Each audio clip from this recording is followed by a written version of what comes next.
ब्रेकनंतर news प्लॅनेटमध्ये आपल्या सगळ्यांचं पुन्हा एकदा स्वागत। विधान परिषदेच्या आमदार प्रज्ञा सातव यांनी आपला आमदारकीचा राजीनामा दिलाय। विधिमंडळ सचिवांकडे त्यांनी आपला राजीनामा सुपूर्दही केला। त्यानंतर प्रज्ञा सातव यांनी भाजपमध्ये प्रवेश केलेला आहे। यानंतर त्यांनी काय प्रतिक्रिया दिली आहे ती सुरुवातीला पाहूयात। फक्त विकासामध्ये सामील होण्यासाठी आणि सर्व कार्यकर्त्यांचा आग्रह असतो। स्वर्गीय राजू सातव यांचं स्वप्न पूर्ण करण्यासाठी आम्ही सगळेजण भारतीय जनता पक्षाच्या परिवारामध्ये आलेलो आहोत। सातव यांची प्रतिक्रिया तुम्ही पाहिली। त्यांच्या राजीनाम्यामुळे काँग्रेसची विधान परिषदेतील सदस्य संख्या 6 वर आलेली आहे। सातव यांच्या राजीनाम्यातून भाजपने एका दगडात 2 पक्षी मारल्याची चर्चा आहे। बरं, असं का म्हटलं जातंय हे जाणून घेण्यासाठी विधान परिषदेतील सदस्य संख्या आधी पाहूयात। तर विधान परिषदेतील सदस्य संख्या काय सांगते? भाजप 18, शिवसेना 6, राष्ट्रवादी काँग्रेस अजित पवारांच्या गटाकडे 5। एकंदरीत महायुतीची ही आमदारांची संख्या आपण पाहिली।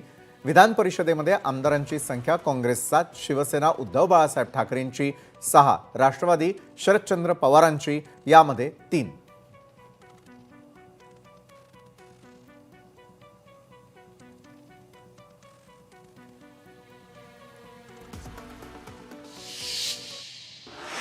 तर काँग्रेसच्या प्रज्ञा सातव यांनी अखेर राजीनामा दिला, त्यामुळे संख्याबळ निश्चितच कमी होत आहे।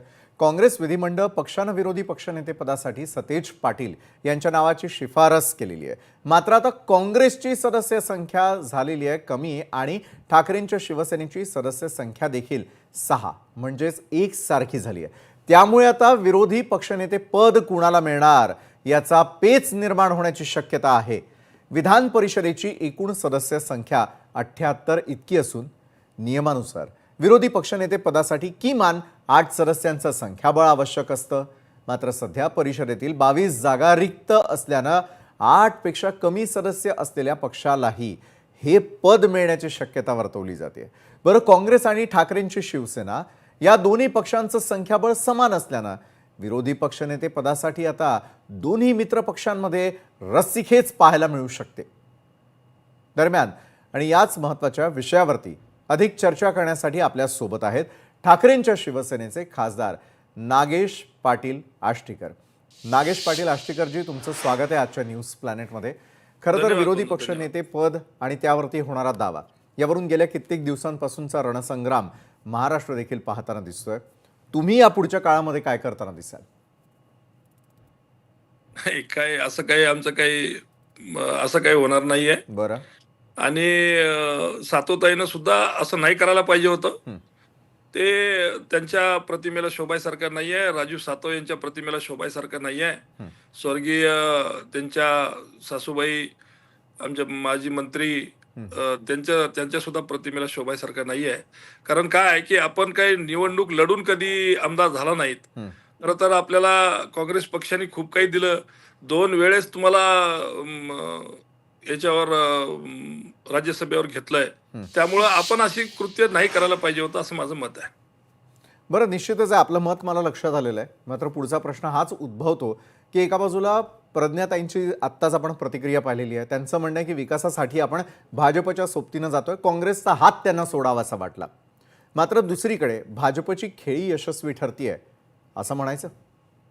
नाही, ते तर वादच नाही, प्रश्नच नाही। ते काहीतरी खेळी असल्याशिवाय नाही, नाहीतर प्रज्ञा सातवला घेऊन बीजेपीचा तरी काय फायदा आहे? त्यांच्यासोबत कुठलाही कार्यकर्ता नाही किंवा काही नाही, सगळे अगोदरच जिकडल्या तिकडे निघून गेलेले आहेत आणि काँग्रेसवर त्यांची बिलकुल जोराशी सुद्धा पकड नाही। आपण जर पाहायला गेलं आता तर नगरपालिकेमध्ये हे कुठं दिसले तुम्हाला?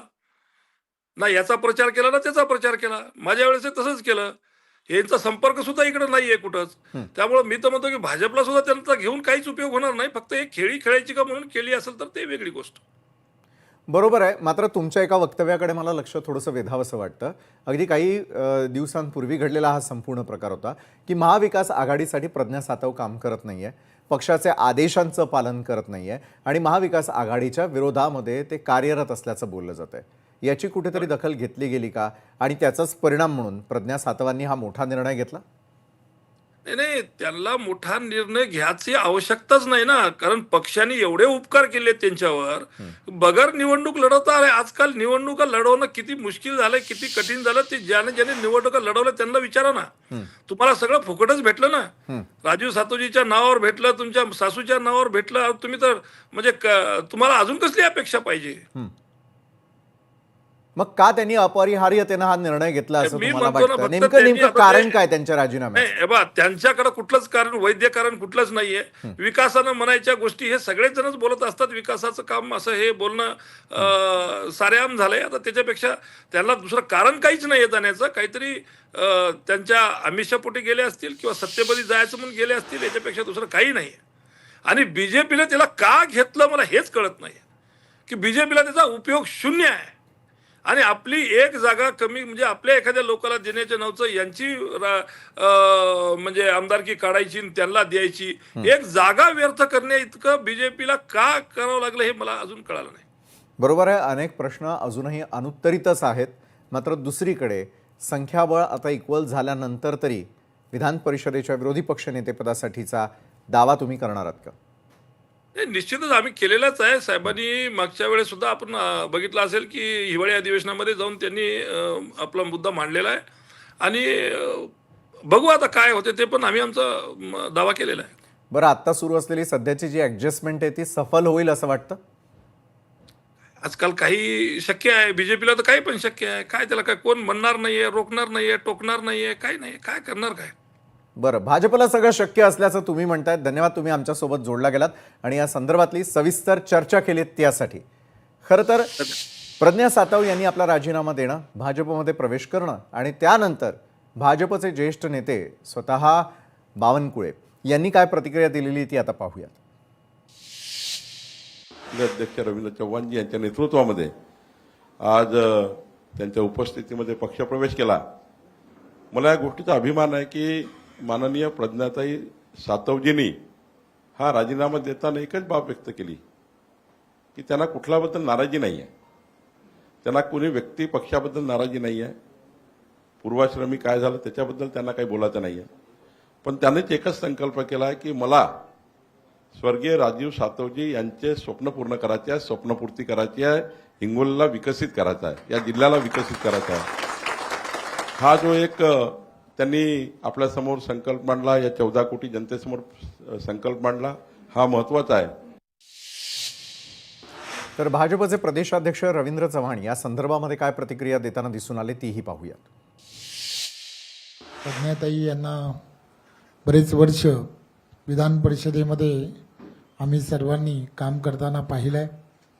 त्यामुळे एक चांगल्या त्या भागातील विदर्भ आणि विदर्भातील असणाऱ्या या सर्व समस्यांची जाण असणारे आदरणीय राजू सातवजी जे आज आपल्यामध्ये नाहीत, त्यांचा वारसा ज्या पुढे घेऊन जात होत्या. प्रज्ञाताई आमच्या मोठ्या बहिणीसारख्या आहेत आणि त्या आणि त्यांच्याबरोबरच्या असणाऱ्या प्रत्येक कार्यकर्त्याला सन्मानाची वागणूक देणं, त्यांनी ज्या विश्वासाने भारतीय जनता पार्टीमध्ये प्रवेश केला आहे, आम्ही त्या विश्वासाला कुठेही तडा जाऊ देणार नाही याचं तुम्हाला आश्वासित करतो.